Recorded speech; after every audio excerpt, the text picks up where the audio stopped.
Bhimrao Ramji Ambedkar.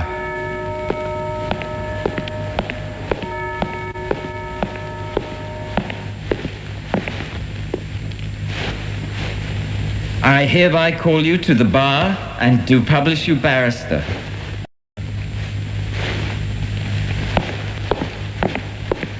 Toast नए वकील के नाम। वो अपनी लड़ाई साहस से लड़े और उसे बहुत सफलता मिले। मेरे दोस्तों पर भगवान अपनी कृपा रखे और उन्हें तकलीफों से दूर रखे। भीम, मैं तुम्हारे लिए एक तोहफा लाई हूँ। ये बाइबल। बाइबल?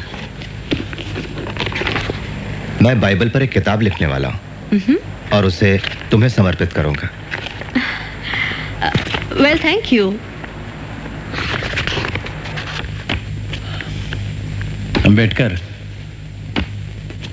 तुमने सोचा होगा कि मैंने तुम्हें मुबारकबाद देने के लिए यहां बुलाया है। तुम्हें निराश करने के लिए मुझे अफसोस है, लेकिन तुम्हें इसे दोबारा लिखना होगा। तुम्हारे निष्कर्षों से हमारा कोई विरोध नहीं है, मगर मेरे ख्याल से वो गलत है। एग्जामिनर्स का भी यही मानना है। फिर भी हम किसी को अपने विचार बदलने के लिए नहीं कहेंगे, महज इसलिए कि हम चाहते हैं। इसलिए तुम अपने निष्कर्षों को वैसे का वैसा ही रखो अंबेडकर। सिर्फ अपने तेवर थोड़े से बदल दो, मतलब कि अपनी भाषा। ये एक इकोनॉमिक्स थीसिस की बात है अंबेडकर, हुकूमत को नीचा दिखाने का जरिया नहीं।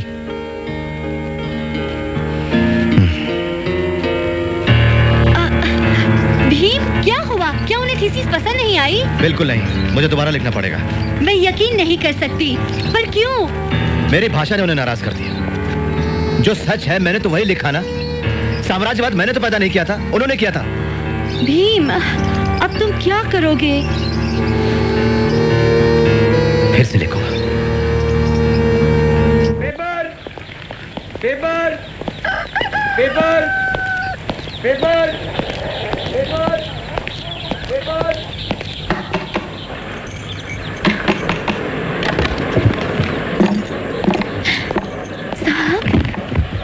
अचानक मैं लक्ष्मी भाई ने रुको तो, पहले मैं तुमसे तो मिलूं। कैसी हो? रमा, कौन है? साहब, साहब।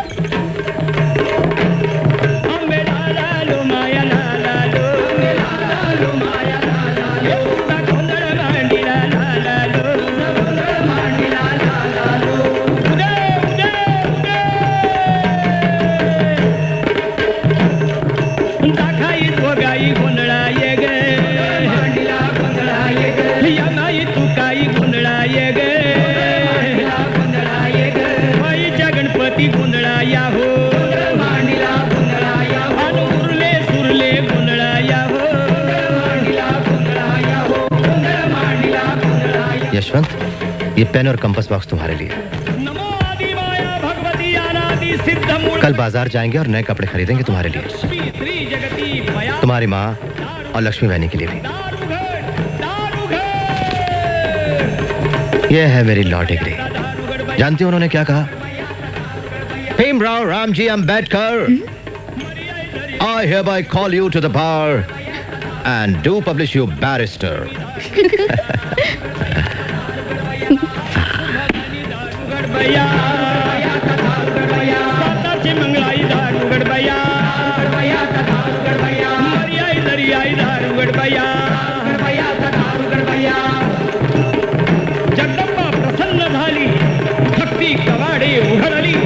तुम लोग अपनी आंखें क्यों नहीं खोलते? मेरा दिल टुकड़े टुकड़े हो जाता है तुम्हारे इन उदास चेहरों को देखकर और तुम्हारी निराश आवाजों को सुनकर। तुम सिर्फ कराते आ रहे हो हजारों सालों से, पर तुम्हें शर्म नहीं आती अपनी मजबूरी को अपनी बदकिस्मती समझकर गले लगाने में? क्यों जी रहे हो? तुम्हें तो अपनी मां की कोख में ही मर जाना चाहिए था। जागो, जागो। तुम क्यों दुनिया के दुखों, गरीबी और गुलामी के बोझ को अपनी शोचनीय, तुच्छ, घृणित और नर्क जैसी जिंदगी से और अधिक भारी करते हो? तुम्हारा मर जाना ही बेहतर है। अगर तुम नई जिंदगी शुरू नहीं कर सकते या अपने अंदर नया जोश नहीं भर सकते, जागो। सच तो यह है कि इस देश के किसी भी नागरिक के बराबर, चाहे वो ऊंचा हो या नीचा, तुम्हें भी रोटी, कपड़ा और मकान पाने का जन्मसिद्ध अधिकार है। अगर तुम एक सम्मानजनक जिंदगी जीना चाहते हो तो तुम्हें अपनी मदद खुद करनी होगी, जो सबसे अच्छी मदद है। इंडियन नेशनल कांग्रेस की सभा में अध्यक्ष की कुर्सी पर बैठे हुए मौलाना मोहम्मद अली साहब ने किसी के सुझाव पर कहा कि अछूतों को हिंदू और मुसलमानों में बराबर बांट दिया जाए। उनकी हिम्मत कैसे हुई है कहने की? क्या हमें बर्दाश्त करेंगे? हमारे गुलामों जैसी लेन देन होगी? हम कांग्रेस पर कैसे भरोसा कर सकते हैं? गांधी जो महान समाज सुधारक है उस वक्त जेल में थे और वो चुप रहे। क्या हमें ऐसे मसीहाओं की जरूरत है जो ज्यादा फिक्र करते हैं उन रूढ़िवादी मुसलमानों की जो मांग करते हैं खिलाफत की? नहीं, बिल्कुल नहीं। मेरा प्रस्ताव है कि हम अपनी मुश्किलें हल करने के लिए और अपनी शिकायतें सरकार के सामने रखने के लिए एक खास केंद्रीय संस्था की स्थापना करें, जिसका नाम होगा बहिष्कृत हितकारिणी सभा। अलग अलग धर्मों के बहुत से उदारतावादी मित्र हमारा साथ दे रहे हैं।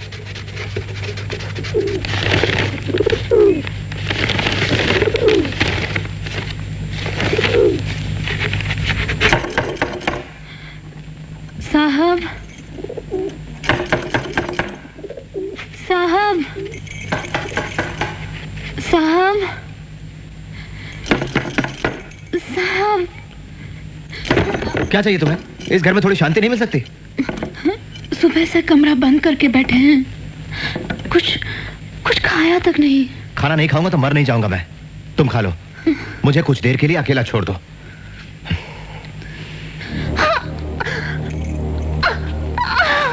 रामू, क्या हुआ?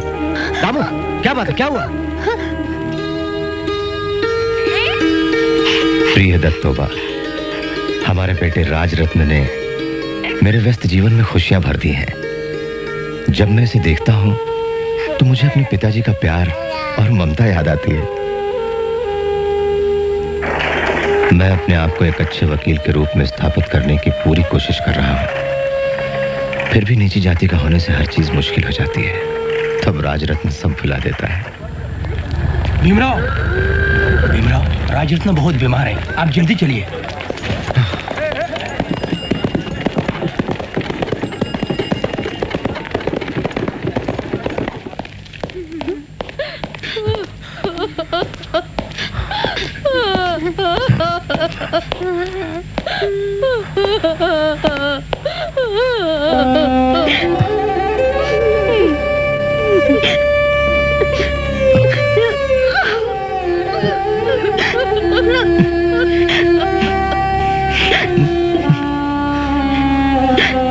वो अशुभ घड़ी भी आ ही गई और राजरत्न भी हमें छोड़कर चला गया।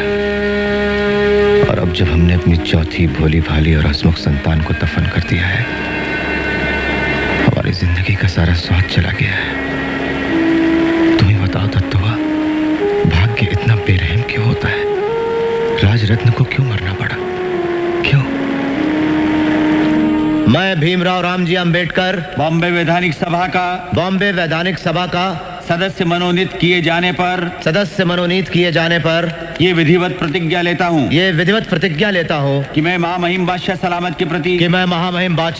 के प्रति पूरी निष्ठा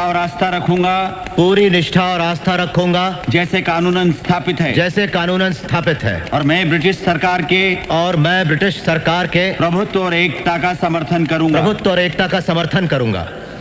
हमें अपना आंदोलन कोकण से शुरू करना चाहिए।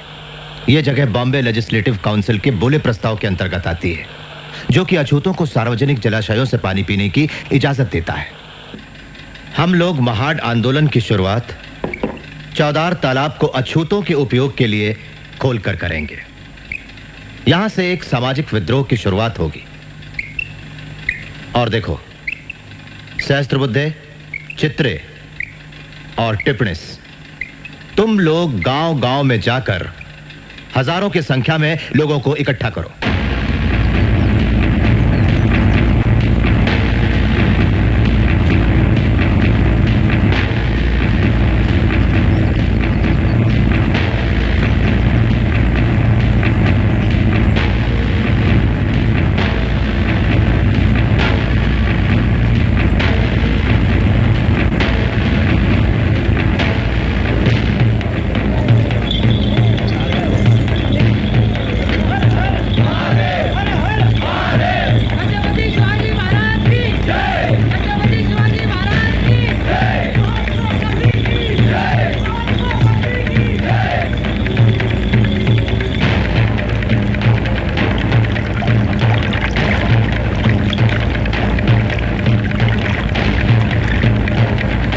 में उन्होंने कॉन्फ्रेंस के लिए एक तमाशा थिएटर किराए पे लिया है और भारी संख्या में लोग महाड़ की तरफ कूच कर रहे हैं।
भाइयों और बहनों, मुझे इस परिषद का अध्यक्ष बनाकर आपने जो इज्जत दी है, मैं उसके लिए आपका आभारी हूं।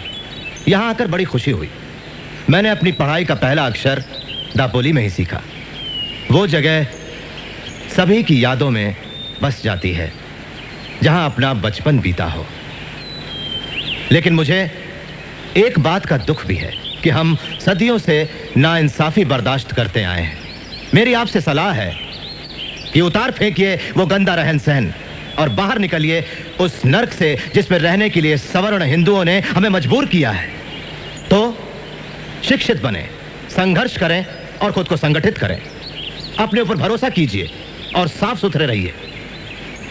मैं चाहता हूं कि आप आज ये प्रतिज्ञा करें कि अब से सड़ा गला मांस नहीं खाएंगे, जूठन नहीं उठाएंगे। अपने बच्चों को पढ़ाइए, उनके अंदर यह भावना पैदा कीजिए कि जिंदगी में उन्हें बड़ा आदमी बनना है। क्योंकि हमारी लड़ाई सत्ता या दौलत पाने की नहीं है, अपनी आजादी और आत्मसम्मान पाने की है। हम इंसाफ की राह पर हैं, इसलिए इस लड़ाई में हमारी हार का सवाल ही नहीं।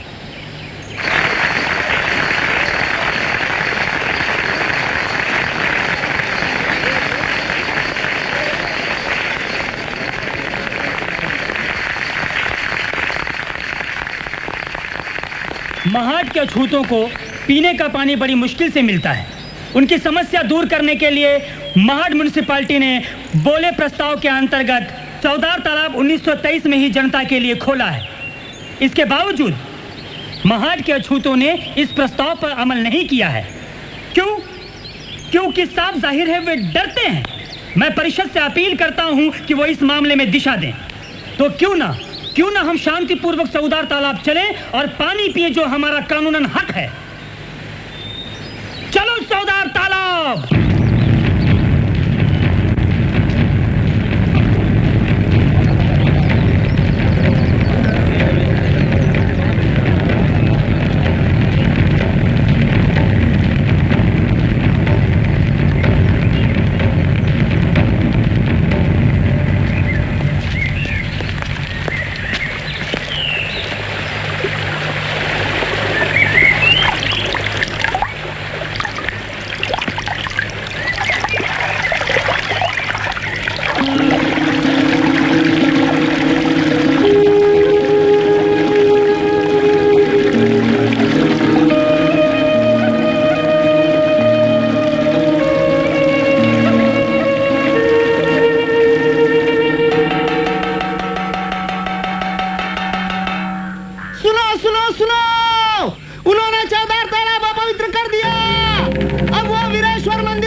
शिवतर का?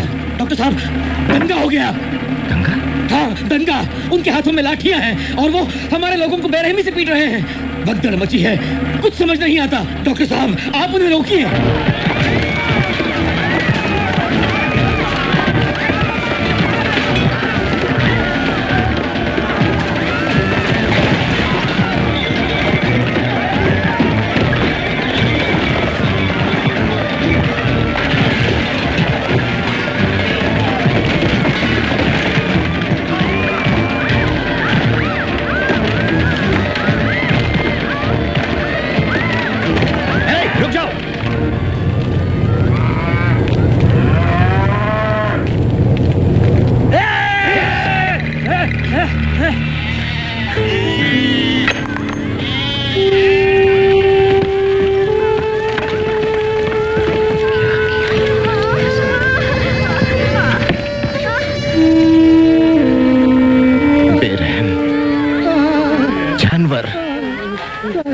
कितने वहशी हैं ये लोग।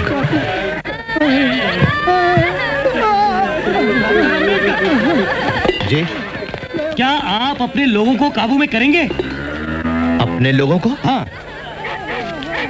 चित्रे, टिप्रिस, ये हमारे लोगों को रोकने को कह रहे हैं। ठीक है, मैं अपने लोगों को रोकता हूं, लेकिन आप बाकी लोगों को रोकिए। ठीक है। क्या अब आप मंदिर में घुसने की तैयारी में हैं? मंदिर? हमारी परिषद खत्म हो चुकी है, लोग शांति से चले गए हैं। हम हमेशा कानून का पालन करते हैं और याद रखिए, तालाब कानूनन सबके लिए खुला है। आप हमें आज्ञा दीजिए, हम उनका सिर फोड़ देंगे। शांत रहिए, शांत रहिए। मेरी विनती है कि शांति और सद्भाव बनाए रखें। हम कानून का पालन करते हुए यहाँ तक पहुंचे। कानून अपने हाथ में ना लें। हम और ज्यादा खून खराबा और बर्बादी नहीं होने देना चाहते। शांति से अपने गांव लौट जाएं, मेरी यही विनती है। जाइए।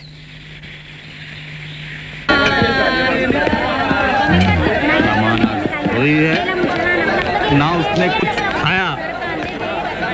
तेरी ही फिक्र में बीमार हुई है वो। तुम अपने परिवार की बिल्कुल चिंता नहीं करते। मुझे पता है मैं क्या करूं। सुनो, मैं तुम्हारा बड़ा भाई हूं। भिवा, भिवा, जब तू पढ़ रहा था तेरे 20 बच्चों को किसने पाला? जब तेरे पास एक ही पैसा नहीं था, बता मुझे, किसने पाला? तुम्हारा इस घर में कुछ भी नहीं है, कुछ भी नहीं। घर के सारे बर्तन भी मेरे पैसों से खरीदे गए हैं, मेरे पैसों से, समझे तुम?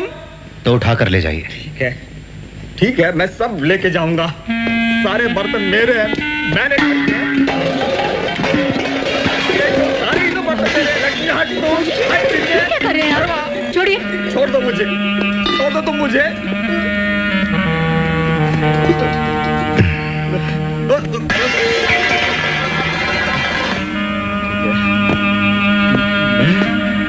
मैं कभी इस घर में अपने पैर नहीं रखूंगा, कभी नहीं रखूंगा, समझे?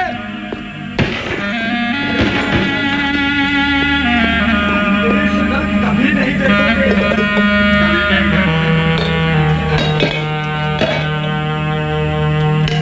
भाऊजी, आपने कुछ खाया? हाँ।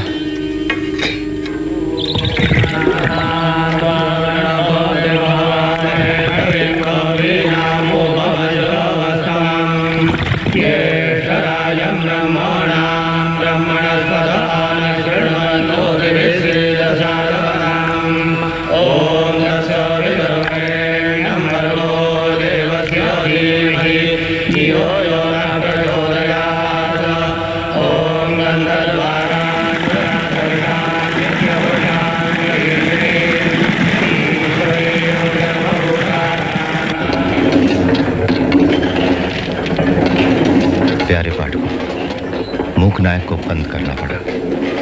उसकी जगह मैं एक नया पाक्षिक शुरू कर रहा हूं, जिसका नाम होगा बहिष्कृत भारत, जो पीड़ित वर्ग की शिकायतों को आवाज देगा। मैं दूसरी उपजातियों से भी अनुरोध करूंगा कि वो एक होकर महाट के सत्याग्रह को मजबूत बनाएं। आपके लिए टेलीग्राम है अमेरिका से। आपको बधाई दी है। लिखा है आपने एक अभूतपूर्व सामाजिक क्रांति की नींव रख दी है।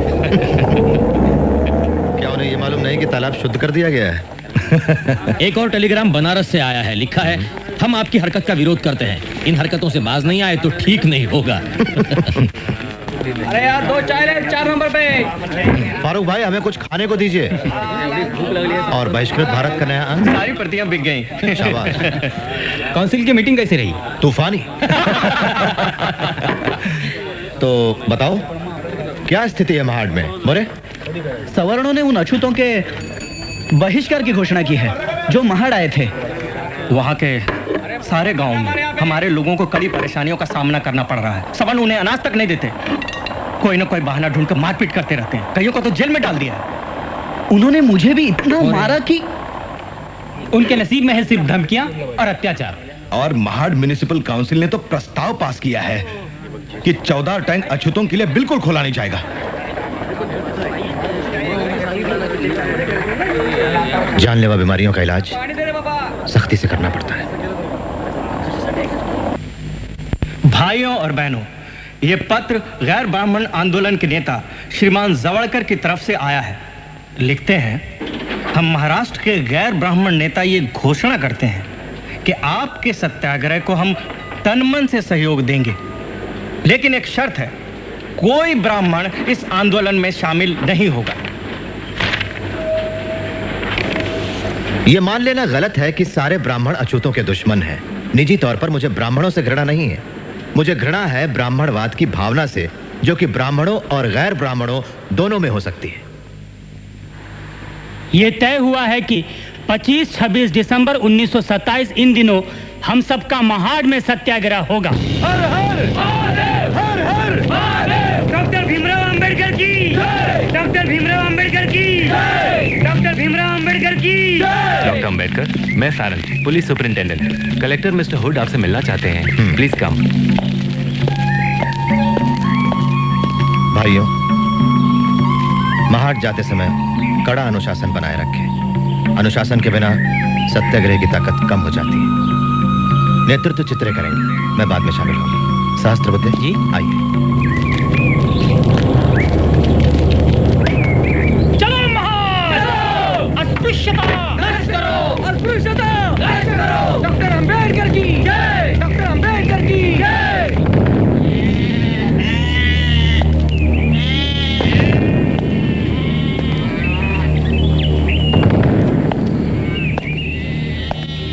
नजर रखना कि कोई टैंक के नजदीक आने ना पाए, ठीक है? आप मुझे थोड़ा समझने की कोशिश कीजिए। सवर्णों ने कोर्ट में दावा किया है कि टैंक उनकी अपनी निजी मिल्कियत है और सिविल कोर्ट ने उन्हें स्टे ऑर्डर दे दिया है। मिस्टर हुड, आप और मैं दोनों अच्छी तरह से यह बात जानते हैं कि यह दावा सरासर झूठा है। अब यह सब तो कोर्ट ही तय करेगा कि सवर्णों का दावा सच्चा है या झूठा। लेकिन इस सत्याग्रह का एकमात्र उद्देश्य यही था कि हम उस तालाब से पानी पिएं। देखिए, अगर आप जिद करेंगे तो मुझे गिरफ्तारियां करनी पड़ेंगी और यह अदालत की बेइज्जती का जुर्म होगा। क्या आप अपने 10,000 लोगों को जेल भिजवाना चाहते हैं? इससे कौन सा मकसद हल होगा? आप तो जानते हैं मैं आपके आंदोलन के खिलाफ नहीं हूं। 4 या 5 लोगों के समुदाय को प्रतिबंध लगाने के हुक्म को मैंने बड़ी मुश्किल से टाला है। थैंक यू, हम आपके आभारी हैं। क्या मैं आप लोगों की कॉन्फ्रेंस में बात कर सकता हूं? बस चंद मिनटों के लिए, जुलूस के टैंक की तरफ निकलने से पहले। यह हो सकता है। अब इजाजत दीजिए, वहां बहुत सारे लोग इंतजार में होंगे। Thank you. यह परिषद इस देश में समानता के एक युग की शुरुआत करने के लिए बुलाई गई है। हिंदुस्तानी इतिहास में इसकी कोई मिसाल नहीं है। मैं इसकी तुलना सिर्फ उस मीटिंग से करूंगा जो फ्रांस में सन 1789 में हुई थी और जो फ्रांसीसी क्रांति की शुरुआत थी। हमारी परिषद हिंदुस्तान में ऐसी ही एक सामाजिक क्रांति की शुरुआत है। हम एक लड़ाई का ऐलान करने के लिए जमा हुए हैं और याद रखिए, हमारा उद्देश्य सिर्फ छुआछूत दूर करना ही नहीं है, बल्कि उसकी जड़ को, जाति प्रथा को ही यहां से उखाड़ फेंकना है। हम लोग कोई अमर नहीं हो जाएंगे पानी पीने से उस तालाब का, लेकिन हमारा यह कदम साबित करेगा कि हम लोग भी इंसान हैं। हमें यह सिद्धांत लागू करना है कि हिंदुस्तान में किसी भी व्यक्ति की योग्यता उसके जन्म के अनुसार नहीं, बल्कि उसके गुणों से तय होगी। यहां हम हिंदुस्तानी समाज की नई रचना करेंगे, जहां ना ही जाति प्रथा होगी और ना ही वर्ग भेद होगा। हमें यह विचार अपनाना होगा कि सभी व्यक्ति समान रूप से पैदा होते हैं और समान रूप से मरते हैं।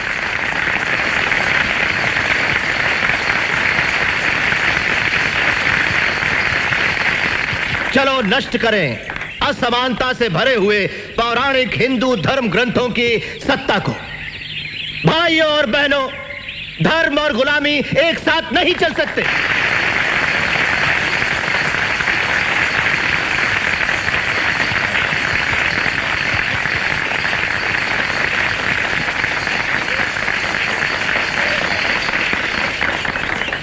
भाइयों और बहनों, वैसे तो जन्म से मैं ब्राह्मण हूं, लेकिन मनुस्मृति के सिद्धांतों का स्पष्ट निंदक हूं। वो प्रतीक धर्म का नहीं, बल्कि भेदभाव, क्रूरता और अन्याय का प्रतीक है। मेरा तो प्रस्ताव है कि पीढ़ी दर पीढ़ी चले आ रहे दुखों की इस जड़ का, मनुस्मृति का खुलेआम दहन किया जाए।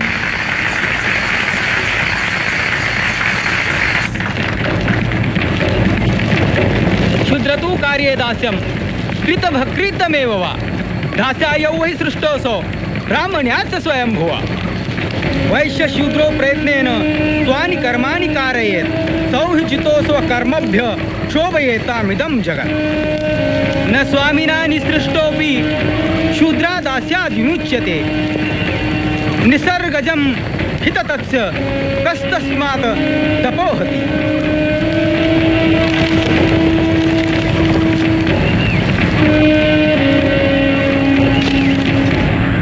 प्रिय भावराव, कांग्रेस ने साइमन कमीशन का बहिष्कार किया है और मोहम्मद अली जिन्ना ने भी। लेकिन अपने खिलाफ तमाम गुस्से और आग के बावजूद भी मैं कमीशन को मिलने जाऊंगा। इस मुश्किल घड़ी में मुझे बड़ा रणभाव की याद आ रही है। वो अगर जिंदा होते तो उन्होंने मुझे पूरा सहयोग दिया होता। लॉ कॉलेज में पढ़ाने के बाद आज मैं पूना जा रहा हूँ। वहाँ कल मेरी साइमन कमीशन के साथ मीटिंग है। साहब, अपना ख्याल रखना। मड़के बुआ कह रहे थे आपके दुश्मन कभी। रामू, तुम्हें अभी भी बुखार है, दवाइयाँ लेना मत भूलना। मैं अपना ध्यान रखूंगा। तो आप ये बात खास तौर पर चाहते हैं कि अछूतों को सरकारी नौकरियां मिले? जी, निश्चित रूप से। क्यों ऐसा चाहते हैं आप? कानून के अमल के मामले में हमारा अनुभव बहुत ही बुरा है। अधिकतर मामलों में कानून का उपयोग पिछड़ी जाति के लोगों के विरुद्ध हुआ है। मैं मानता हूं कि आप अछूतों की बेहतरी के लिए हमेशा कोशिश में रहे हैं, लेकिन क्या सवर्ण आपकी इस काम में मदद करते हैं? ऊंची जाति के सभी हिंदू नीची जाति के लोगों को गंदा काम करने पर मजबूर करते हैं। वो सोचते हैं कि अछूत अगर ये काम करना छोड़ देंगे तो उनका जीवन स्तर सुधरने लगेगा और वो सवर्णों की हर स्तर पर बराबरी करेंगे। हिंदुस्तान का संविधान अछूतों के साथ सही बर्ताव करे, इसके लिए आपके मुताबिक क्या सही तरीका हो सकता है? सबसे पहली बात तो मैं आपके सामने ये रखनी चाहूंगा, हमारा यह दावा है कि पिछड़ी जाति वालों को हिंदू जाति से अलग रखकर अल्पसंख्यकों की तरह बर्ताव किया जाए। दूसरी बात, पिछड़ी जाति के अल्पसंख्यकों को दूसरे किसी भी अल्पसंख्यक जाति से अधिक राजनीतिक संरक्षण की आवश्यकता है। वो भी इस वजह से क्योंकि अछूत हमेशा शिक्षा के क्षेत्र में पिछड़ा हुआ, आर्थिक दृष्टि से गरीब, सामाजिक रूप से गुलाम और यहां तक कि राजनीतिक दृष्टि से कमजोर रहा है और किसी भी अन्य संप्रदाय की तुलना में। इसलिए हमारा दावा है आरक्षण का, और वो भी वयस्क मताधिकार के साथ। और वयस्क मताधिकार ना हो तो फिर हम स्वतंत्र चुनाव क्षेत्र चाहेंगे। कुछ और ऐसे संरक्षण चाहेंगे जिसमें उनके लिए अच्छी शिक्षा हो और सरकारी नौकरियों में उनका प्रवेश। मिस्टर सोलंकी, क्या आपका भी यही मानना है? हाँ, बिल्कुल। आपने अपनी जो ये योजना अभी हमारे सामने रखी, अगर उसे हिंदुस्तान के संविधान में शामिल कर लिया जाए तो क्या उससे हमेशा के लिए वर्ग संघर्ष शुरू नहीं हो जाएगा? हो सकता है, लेकिन ये बहुसंख्यकों के रुख पर निर्भर करेगा सर। आप एक दूरदर्शी राजनीतिज्ञ हैं। और आप ऐसी मांगे हरगिज नहीं करना चाहेंगे। मेरा दृढ़ विश्वास है और मेरी यह इच्छा है कि कभी सारा हिंदुस्तान एक होगा, और यकीन है कि वो समय आएगा जब इन सब बातों की कोई आवश्यकता नहीं होगी। लेकिन वो निर्भर करेगा कि अल्पसंख्यकों के प्रति बहुसंख्यकों का रुख कैसा है। अछूतों के कुल कितने लोग हैं जो वकालत के पेशे में हों? मैं अकेला ही। और कोई सवाल gentleman? Thank you doctor Ambedkar. Mister Solanki. Thank you major Attlee. ब्रिटिशों के हस्तक अम्बेडकर अम्बेडकर अम्बेडकर अम्बेडकर। डॉक्टर साहब, क्या आपको ऐसा नहीं लगता जो लोग देश की आजादी के लिए शोर मचा रहे हैं उनका व्यवहार बिल्कुल असंगत है? हाँ बिल्कुल। उन लोगों ने साउथ अफ्रीका में बसे भारतीयों और ब्रिटेन में बसे भारतीय विद्यार्थियों के साथ हुए अपमानजनक व्यवहार के खिलाफ तो जोरदार विरोध प्रकट किया, मगर साथ ही अपने देशवासियों और धर्म भाइयों को मानव अधिकारों से वंचित रखा। यह व्यवहार असंगत, खुदगर्जी भरा हुआ और बेशर्मी का है। इसलिए मेरा संपादकीय कहता है कि हमें पूरी ताकत के साथ कदम उठाना चाहिए ताकि ये पता चल जाए सवर्णों को कि छुआछूत का पालन करना उतना ही खतरनाक है जितना जबान पर दहकता हुआ कोयला रखना।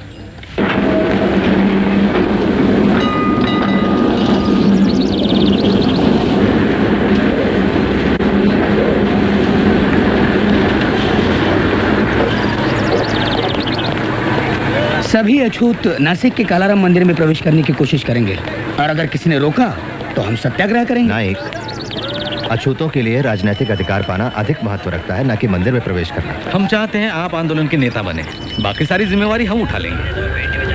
ठीक है भावराव, तो सत्याग्रह के संबंध में एक नोटिस कालाराम मंदिर के ट्रस्टीज को भेज दीजिए।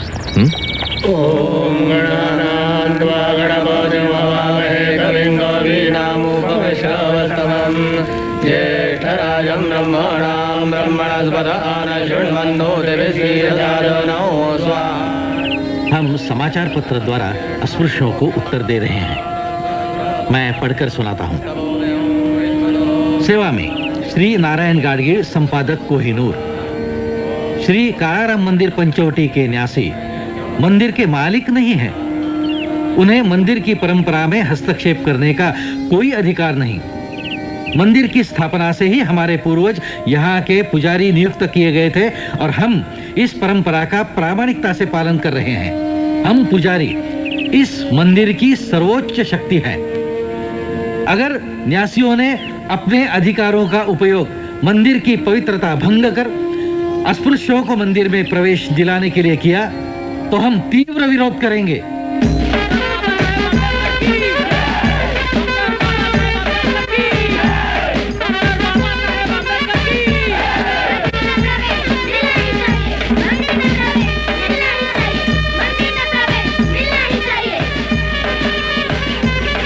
चलो जल्दी बाहर निकलो, मंदिर के चारों दरवाजे बंद करो।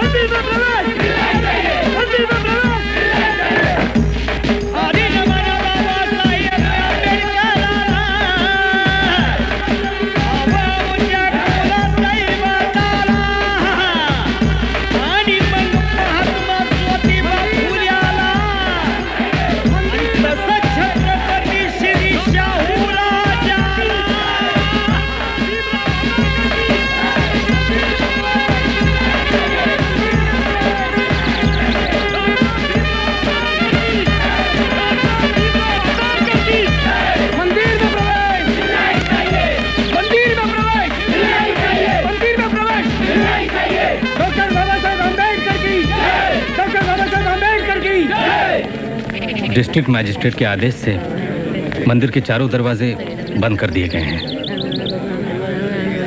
हमें किसी भी कीमत पर मंदिर में प्रवेश और भगवान की पूजा का अधिकार स्थापित करना है। मैं समझता हूं इसके लिए सत्याग्रह के सिवा कोई रास्ता नहीं। भावराव, लोगों को चारों द्वारों पर तैनात कीजिए, दक्षिण, उत्तर, पूर्व, पश्चिम। द्वार खोलते ही सबसे पहले प्रवेश करने वाले हम लोग होंगे। फकीरी में जो सुख पायो राम भजन में, जो सुख पायो राम भजन में, सो सुख नाई अमीरी में। मन लागो मेरो यार फकीरी में, मन लागो मेरो यार फकीरी में। डॉक्टर अंबेडकर, आपको नहीं लगता कि द्वार पर इकट्ठा होकर लोगों को अंदर न जाने देना एक जुर्म है? हाँ है मिस्टर गॉर्डन, मैं जानता हूँ। अगर मैं इंडियन पिनल कोड की धारा 144 लागू कर दूं तो आपके सिर्फ 4 लोग ही रह पाएंगे। इसके बावजूद भी हम लोग अपने अधिकार पाने के लिए संघर्ष करेंगे। छेड़ू ना पत्ता छेड़ू ना कोई जीव सताऊं, पात पात में प्रभु बसत है वही शीस नवाऊं। रथ यात्रा के संबंध में आप कौन सा कदम उठाने वाले हैं? हम अछूत भगवान का रथ खींचने वाले लोगों में शामिल हो जाएंगे और रथ में रखी हुई मूर्ति की पूजा करेंगे। यही तो परंपरा रही। सवर्ण हिंदू मंदिर के मुख्य द्वार तक रथ खींच कर लाएंगे। द्वार से 10 फीट के बाद वो लोग रथ छोड़ देंगे और फिर उसके बाद आपके लोग रथ की रस्सी को खींचेंगे। क्या आपको ये मंजूर है? हाँ मुझे मंजूर है। और क्या रंग चढ़ाऊं, कहत कबीर सुनो भाई। हमें 50 लोग चुनने हैं उस रथ को खींचने के लिए। लेकिन 5000 लोगों में से 50 कैसे चुनेंगे? उन्हें चुनिए जो भारी भरकम और तगड़े हों।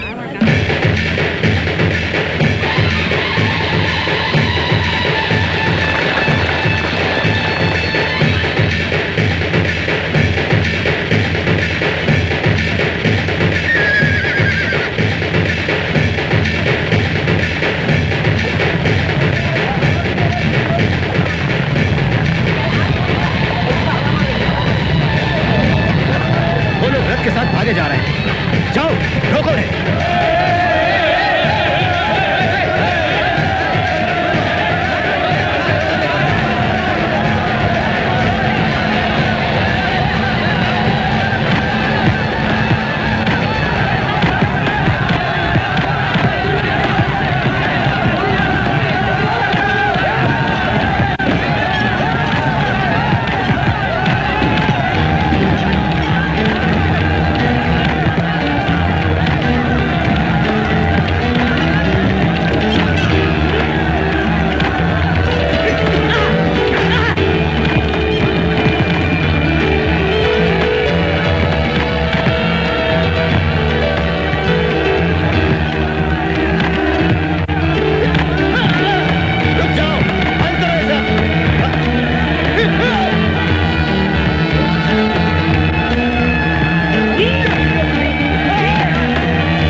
मेरी बात सुनो नाइक। जिला मजिस्ट्रेट की कार्रवाई और पुलिस को हटाने की धमकी से हमारे सामने अब यह साफ है कि अपने अधिकारों के लिए लड़ने वाले लोगों में सरकार की कोई रुचि नहीं है।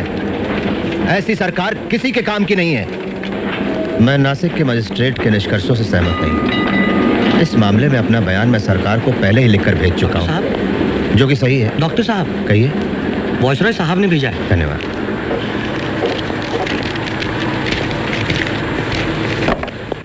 ओह, ये तो निमंत्रण पत्र है लंदन में होने वाली गोलमेज परिषद के लिए। कॉन्ग्रेचुलेशंस। Thank you. अभिनंदन। धन्यवाद। प्रिय चित्रे, कांग्रेस और मिस्टर गांधी ने गोलमेज परिषद का बहिष्कार किया है। कांग्रेसी उनसे नफरत करते हैं और गालियां देते हैं जो परिषद में शामिल होने जा रहे हैं। लेकिन इसके बावजूद मैं वही मांग करूंगा जो मेरे लोगों का अधिकार है। मैं निश्चित ही स्वराज की मांग उठाऊंगा। कमेटी के प्रतिनिधियों का चुनाव और प्रधानमंत्री जी का हस्तक्षेप।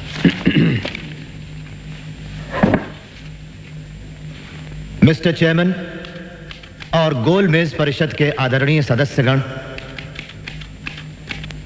मैं और मेरे साथी राव बहादुर श्रीनिवासन हिंदुस्तान की पिछड़ी जातियों का दृष्टिकोण आपके सामने पेश करने की इजाजत चाहते हैं, जो कि हिंदुस्तान की आबादी का 5वां हिस्सा है। हमारा दृष्टिकोण यह है कि हिंदुस्तान से ब्रिटिश सरकार को हटाकर उसकी जगह लोगों द्वारा लोगों के लिए लोगों की सरकार कायम की जाए। पिछड़ी जातियों ने ब्रिटिशों का इस उम्मीद से स्वागत किया था कि वो उन्हें कट्टर सवर्णों के दमन और अत्याचार से मुक्ति दिलाएंगे। ब्रिटिशों के पहले हम लोग मंदिर में नहीं जा सकते थे, क्या आज जा सकते हैं? ब्रिटिशों के पहले अछूत पुलिस और सेना दल में भर्ती नहीं हो सकते थे, क्या वो अवसर अब है हमारे लिए? हमारे सारे घाव आज भी खुले हुए हैं और टीस दे रहे हैं। हालांकि ब्रिटिश शासन के 150 साल बीत चुके हैं। हिंदू उन पर हक जमाते हैं उनको उनके अधिकारों से वंचित करने के लिए, और मुसलमान उनके अलग अस्तित्व को इसलिए मान्यता नहीं देते क्योंकि उनको डर है शायद कि एक प्रतिद्वंद्वी को शामिल करने से उनके अधिकार कम हो जाएंगे। सरकार द्वारा दबाए, हिंदुओं द्वारा सताए और मुसलमानों द्वारा उपेक्षित हमारा पीड़ित वर्ग बिल्कुल ऐसी निस्सहाय एवं दयनीय स्थिति में है जिसकी इस दुनिया में और कोई मिसाल नहीं। इसलिए हमारा मानना है कि पिछड़ी जातियों की समस्याएं तब तक नहीं सुलझ सकती जब तक कि राजनीतिक सत्ता उनके हाथों में नहीं आती। आज देश का जो तेवर है उसमें ऐसा कोई भी संविधान कारगर नहीं होगा जो देश की आबादी के बड़े हिस्से को मंजूर ना हो। वो वक्त जब फैसला ब्रिटिश करते थे और हिंदुस्तान मंजूर करता था बीत चुका है, कभी न लौटने की।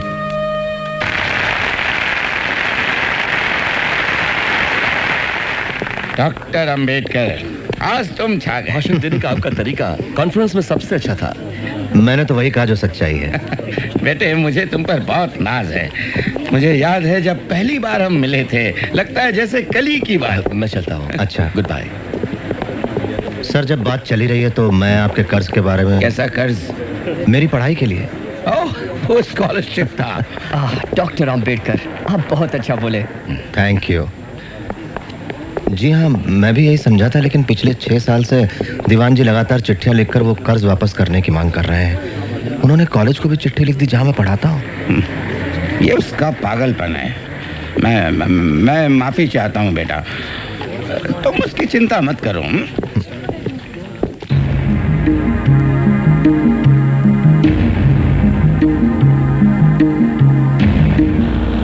थैंक यू मुझसे बात करने का। My pleasure. डॉक्टर अंबेडकर, मैं आपके आंदोलन को काफी समय से देखती आ रही हूँ, लेकिन एक बात मेरी समझ में नहीं आई।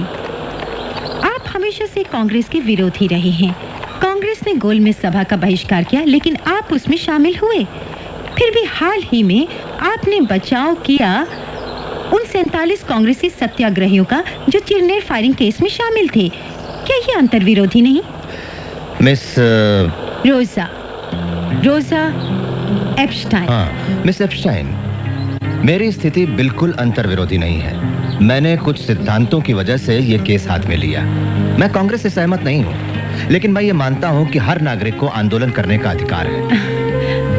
लोगों के अधिकार और स्वतंत्रता सरकार के टिकने से कहीं ज्यादा महत्वपूर्ण होते हैं। लेकिन खुद गांधी जी ने बुलावा क्यों? जाहिर है भेड़ों जैसे हमारे झुंड को अपने साथ शामिल करना होगा। उनके असर से बचे रहना। वो भगवान नहीं है। हम अपनी बात पर कायम रहेंगे।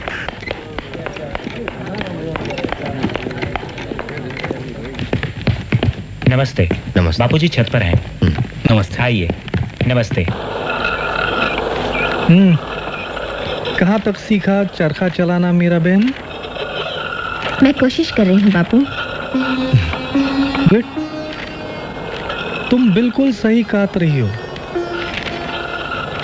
ध्यान दोगी, लगन के साथ करोगी तो एक दिन तुम निपुण हो जाओगी। बिल्कुल सही। Good, that is right. Bapuji, doctor Ambedkar આવ્યા છે।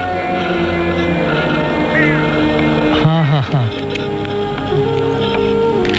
डॉक्टर अंबेडकर, आप मुझसे मिलना चाहते थे?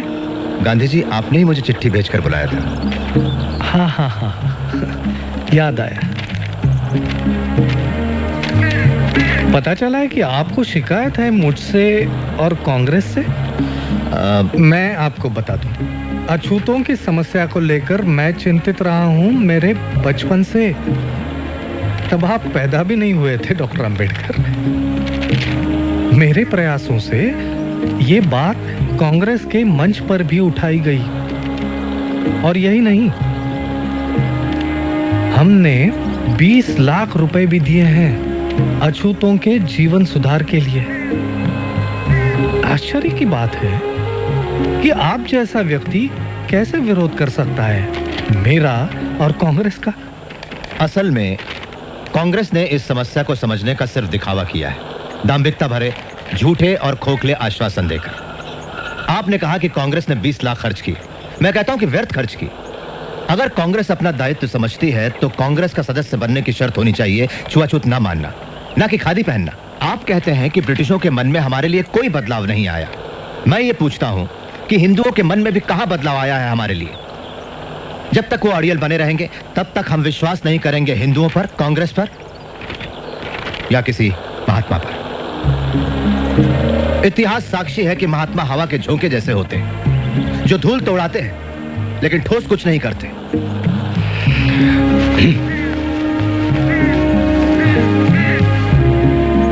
गांधी जी, मेरी कोई मातृभूमि नहीं, लेकिन ये सारा देश आपकी मातृभूमि है डॉक्टर अंबेडकर। और जहां तक राउंड टेबल कॉन्फ्रेंस के बारे में मैंने पढ़ा, उससे यह साबित होता है कि आप एक सच्चे और निष्ठावान देशभक्त हो। इसे मैं अपनी मातृभूमि कैसे कह सकता हूं जहां कुत्ते बिल्लियों जैसा सलूक होता है हमारे साथ? हम लोगों के साथ जो बर्ताव होता है वो इतना असहनीय है कि अगर हम कभी निष्ठावान ना रह पाए तो दोष इस मिट्टी का होगा, ना कि हमारा। कांग्रेसियों ने हमारे आंदोलन का विरोध किया, देशद्रोही कहा, और आप मुझे देशभक्त कह रहे हैं। मेरा मानना है कि मैं अपने लोगों के बुनियादी हकों की रक्षा के लिए लड़ रहा हूं, इस भूमि को बिना कोई नुकसान पहुंचाए। आप मुझे देशद्रोही कहें या देशभक्त, मुझे इसकी कतई परवाह नहीं। तो आपकी हमसे क्या अपेक्षा है डॉक्टर? आपने मुसलमानों और सिखों को राजनीतिक अधिकार देने की बात मान ली, जो कि राजनीतिक और आर्थिक रूप से अछूतों से ज्यादा आत्मनिर्भर है। गोलमेज परिषद ने अछूतों के लिए इसी तरह के राजनीतिक अधिकारों की सिफारिश की है। आपका क्या विचार है? मैं राजनीतिक आधार पर हिंदुओं और अछूतों में बंटवारे के खिलाफ हूँ। यह सरासर आत्मघाती निर्णय होगा। आपके स्पष्ट मत के लिए आभारी हूँ। हमें पता चल गया कि इस संघर्ष में हम लोग कहाँ खड़े हैं। अब मैं इजाजत चाहूंगा गांधी जी।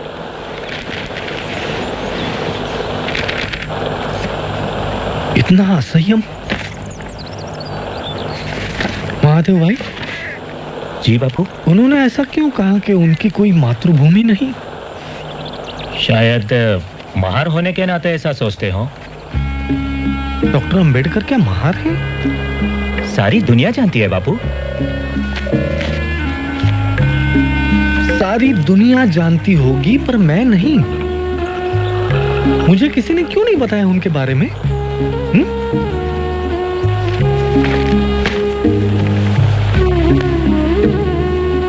मुझे लगा वे तो पुरोगामी ब्राह्मण हैं, पूना के। मिस्टर गांधी आज गोलमेज परिषद में हिस्सा लेने के लिए लंदन रवाना हो गए। उन्होंने पत्रकारों से कहा कि इस परिषद के सदस्य ब्रिटिश सरकार के चुने हुए हैं, ना कि हिंदुस्तानी जनता के। मिस्टर गांधी के प्रतिनिधि बनने से हमारे दावे में कोई खास फर्क नहीं पड़ता। हमारी पहली जरूरत है पिछड़ी जातियों को राजनीतिक सत्ता से लैस करना, वही एक रास्ता है। लेकिन डॉक्टर अंबेडकर, आपको नहीं लगता कि शिक्षा से दलितों की स्थिति में सुधार होगा? लगता है अब गांधी जी से मिलकर आए। हम लोगों में से सबसे ज्यादा शिक्षित मैं हूँ, फिर भी समाज मेरे साथ अछूतों जैसा ही बर्ताव करता। आप क्या मांगे रखने वाले हैं? हम स्पष्ट विभाजन चाहते हैं हमारे और सवर्णों के बीच। आप ये सब कैसे करना चाहेंगे? हिंदुस्तान के भावी संविधान में पिछड़ी जातियों को ऐसा मूल अधिकार दिया जाए जिसके तहत छुआछूत कानूनन जुर्म हो और दोषी सजा का हकदार हो। लेकिन डॉक्टर अंबेडकर, मिस्टर गांधी ने कहा है कि स्वतंत्र निर्वाचन क्षेत्रों का परिणाम गंभीर होगा और जो अछूत है वो फिर भी अछूत ही रह जाएंगे। उन्हें कहने दीजिए। आप 2000 साल से बह रही धारा को रोककर उसे विरुद्ध दिशा में नहीं बहा सकते। दमन करने वाले कभी मसीहा नहीं बन सकते। हम राजनीतिक सत्ता चाहते हैं, न कि सिर्फ खूबसूरत शब्द, अच्छे इरादे या दान। एक और सवाल doctor Ambedkar please. Mister chairman, मैं जानता हूं प्रतिनिधियों के दिमाग में क्या है। अल्पसंख्यक वर्गों के उचित प्रतिनिधित्व का प्रश्न।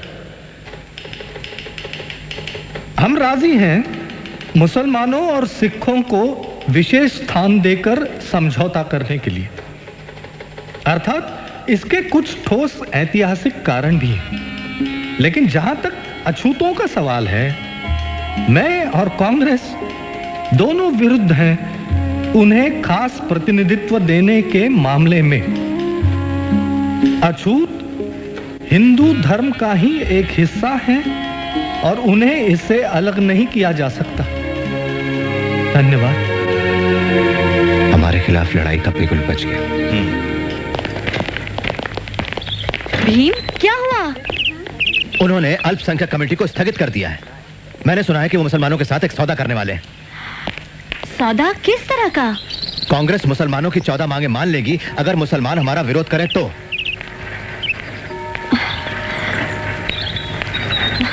मेरी कुछ समझ में नहीं आता। तुम्हें जरूर कोई गलतफहमी हुई है। वो इतने बड़े संत माने जाते हैं, वो तुम्हारे साथ नाइंसाफी नहीं करेंगे। संत? वो एक मंझे हुए राजनेता है फैनी। कोई रास्ता नहीं बचता तो मिस्टर गांधी फिर षड्यंत्र करते हैं।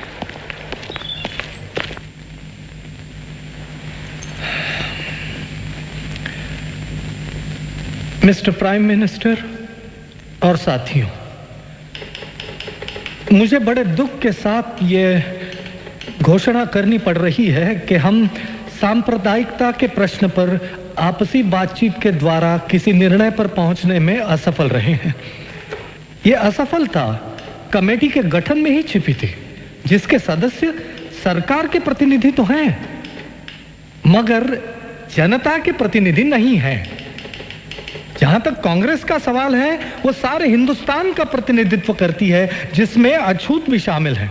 और मिस्टर चेयरमैन सर, मुझे इस बात में जरा सा भी शक नहीं है कि अपने समुदाय का पूरी तरह से प्रतिनिधित्व मैं करता हूं, पर महात्मा जी का दावा है कि कांग्रेस मुझसे ज्यादा अछूतों का प्रतिनिधित्व करती है। मैं इतना ही कहूंगा कि ये उन तमाम झूठे बयानों में से एक है जो गैर जिम्मेदार लोग अक्सर देते रहते हैं।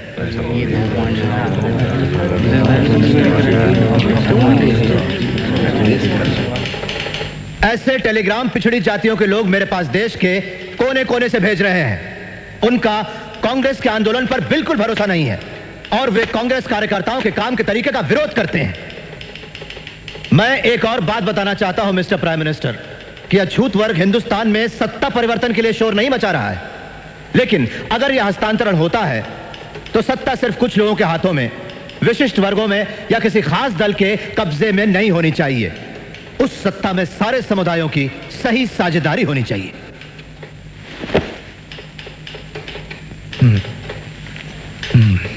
मुझे पूरा विश्वास है कि छुआछूत अब बिल्कुल खत्म होने वाली है और स्वतंत्र निर्वाचन क्षेत्र देने से यह कलंक बना रहेगा। मैं हिंदुस्तान के एक कोने से दूसरे कोने तक जाकर यह समझाना चाहूंगा अछूतों को कि छुआछूत हटाने का यह तरीका नहीं है। मेरे लिए तो छुआछूत जिंदा रहने से बेहतर है हिंदू धर्म की मौत। मैं बड़ी इज्जत करता हूं डॉक्टर अंबेडकर की,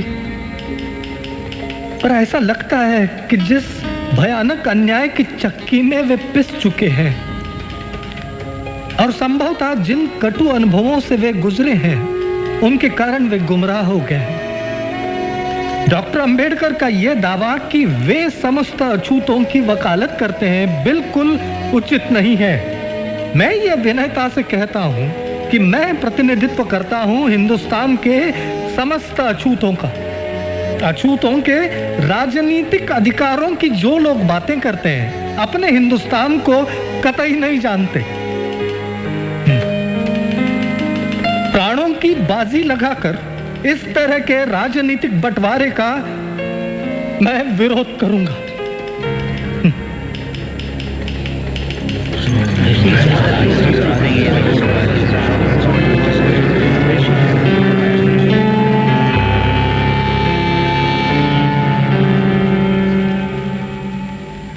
सरकार जातियों के आपसी मतभेदों को संविधान बनाने के काम में रुकावट नहीं डालने देगी। इसलिए जातियों के आपसी मतभेदों को आप कभी भी ज्यादा अहमियत ना दें। आप लोग, आप में से हर एक, इस कमेटी का हर एक सदस्य जातिगत सवाल को हल करने के लिए अपने हाथों दरखास्त लिखकर क्या मुझे भेजेगा और क्या मेरे फैसले को मानेगा। Thank you.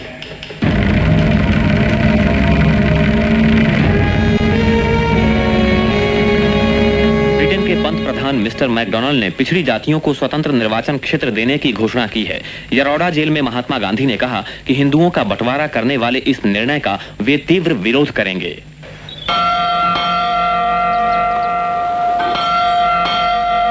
इसलिए हमने यह हमारा दायित्व समझा कि अल्पसंख्यकों के अधिकारों की रक्षा करने के लिए उन्हें उचित अनुपात में विधानमंडल का प्रतिनिधित्व दिया जाए। अतः मेरा विचार है मिस्टर गांधी कि आपको मेरा उत्तर यही होना चाहिए कि सरकार का निर्णय अचल है और गंभीरता से स्वयं अपने आप से ये प्रश्न करें कि आपने जो कदम उठाने का विचार किया है क्या वो वास्तव में उचित है। आपका परम शुभचिंतक रैमसे मैकडोनाल्ड।